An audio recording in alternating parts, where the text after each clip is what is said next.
తెలంగాణలో మహిళలకు ఉచిత బస్సు ప్రయాణం ఎన్నికల హామీగా మొదలై ఇప్పుడు 200 కోట్ల ఉచిత ప్రయాణాల మైలురాయిని తాకింది. ఇది కేవలం ఓ పాపులారిటీ స్కీమ్ అనుకుంటే పొరపాటు. దీనిని భిన్న కోణంలో చూడాల్సిన ఆవశ్యకత ఉంది. అది ఎందుకు? ఇందులో భిన్నత్వం ఏంటి? Have a look. తెలంగాణలోని అన్ని ఆర్టీసీ డిపోల్లో పండుగ వాతావరణం కనిపిస్తోంది. ఈ వేడుకకు కారణం 200 కోట్ల ఉచిత ప్రయాణాలు పూర్తయిన ఘనత. ఇక్కడ కొన్ని తప్పులు సరిచేయాలి. మీడియాలో కొందరు చెబుతున్నట్లు 200 కోట్ల మహిళలు ప్రయాణించలేదు.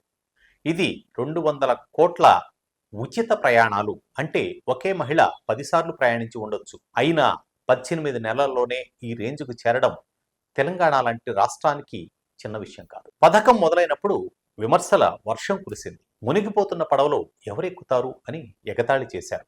ఇప్పుడు అదే పథకం ఆర్టీసీని నిలబెట్టింది. మహిళలకు ఆర్థిక స్వాతంత్రానికి మార్గమైంది. మధ్యతరగతి వరకు చొచ్చుకెళ్ళింది. 2019లో కేసీఆర్ సీఎంగా ఆర్టీసీను పూర్తిగా ప్రైవేట్ చేయాలని ప్రయత్నించారు. సమ్మె చేసిన ఉద్యోగులకు డ్యూటీలో చేరకుంటే ఉద్యోగం పోతుంది అని హెచ్చరించారు. అందరికీ తెలిసినటువంటి సత్యం ఇది.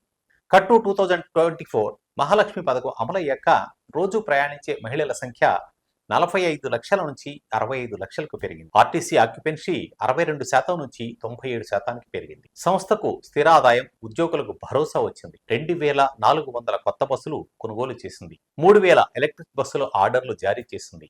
2800 బస్సుల స్థానంలో బ్యాటరీ బస్సులు వచ్చే దిశగా ఆలోచన చేస్తోంది. వడ్డీ లేని రుణాల ద్వారా మహిళలతో ఆర్టీసీ బస్సులు కొనుగోలు చేయిస్తున్నటువంటి ప్రభుత్వం ఇప్పటికే 150 మహిళా సంఘాలకు నిధులు విడుదలైపోయాయి కూడా. ఇది కేవలం ఉచిత ప్రయాణం కాదు. ఆర్టీసీకి నిజమైన యజమానులుగా మహిళలను ఏర్పాటు చేసే మహాయత్నం. అదే నిజమైన మహాలక్ష్మి. తెలంగాణలో అధికారంలోకి వచ్చిన నెలలోనే హామీ అమలు చేసింది ప్రభుత్వం. పొరుగు రాష్ట్రాలు మాత్రం ఏడాది తర్వాత పరిమిత స్థాయిలో అమలు చేయడానికి చూస్తున్నాయి. ఇక్కడ మహిళల గౌరవం ఓ కమిట్మెంట్గా ఉంది.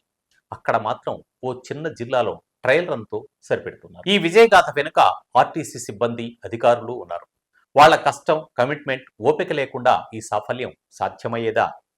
వాళ్లను ప్రస్తావించకుండా ఈ స్టోరీ పూర్తవుతుందా? మొత్తానికి మహిళలకు ప్రయాణానికి స్వేచ్ఛ మాత్రమే కాదు, ఆర్టీసీకి ప్రాణం పోసినటువంటి పథకం ఇది. ఓ హామీ, ఓ ప్రయోగం, ఇప్పుడు ఓ విజయగాథ. ఇదే మహాలక్ష్మి కథ.